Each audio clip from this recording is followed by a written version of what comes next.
Action.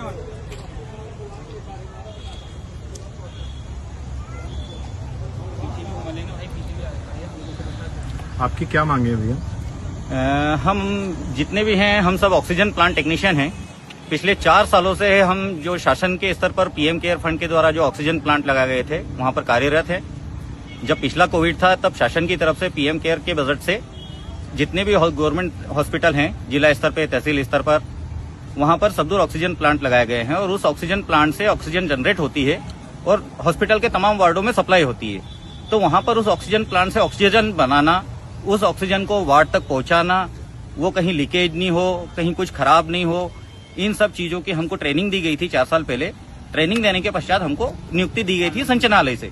संचालनालय से जब हमको नियुक्ति दी थी तब उसमें 2 चीजें रखी गई थी कि या तो हमें रोगी कल्याण की सहायता से भुगतान किया जाए या आउटसोर्स एजेंसी के माध्यम से भुगतान किया जाए। तो रोगी कल्याण का तो काम किया नहीं और सरकार ने, हमारी जो भी सैलरी आ रही थी वो सब आउटसोर्स के माध्यम से आ रही थी। और जब हमारी नियुक्ति हुई थी तब हमारी 15,000 के लगभग सैलरी थी, जो आज बढ़ के कागज में करीब 22,500 रुपए हो चुकी है।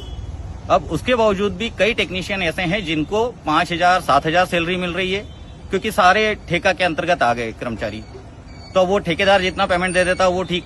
तो ये सारे जितने हैं ये सब टेक्नीशियन है, टेक्निकल ट्रेंड है, ठीक है। अब वो टेक्निकल ट्रेंड की वैल्यू हमारी क्या हो गई, स्वीपर के बराबर। मतलब कई जगह तो हमसे ज्यादा सैलरी तो स्वीपर को मिल रही है। तो हमको ये आउटसोर्स और ये ठेका चीजों से निकाल के हमको संविदा पे लिया जाए, क्योंकि हम शासन के लिए बहुत महत्वपूर्ण कार्य कर रहे हैं, लगातार काम कर रहे हैं। लोगों के लिए होली दिवाली होती है, लेकिन हम होली दिवाली पे भी एक्सीडेंट होते हैं और हम तब भी अस्पताल में उपलब्ध होते हैं, रात बेरात कुछ भी हो, क्योंकि ऑक्सीजन आज हर अस्पताल में काफी अच्छे से लग रही है। पिछले कोविड के बाद में तो हर वार्ड में ऑक्सीजन लग रही है और इनमें से कई टेक्नीशियन ऐसे हैं जिनके अस्पताल में प्रतिदिन कम से कम 2-2 लाख लीटर ऑक्सीजन लग रही है। मतलब आप समझ सकते हैं कितना महत्वपूर्ण कार्य कर रहे हैं। तो हमारी ये मांग है कि हमको कहीं संविदा में समायोजित किया जाए।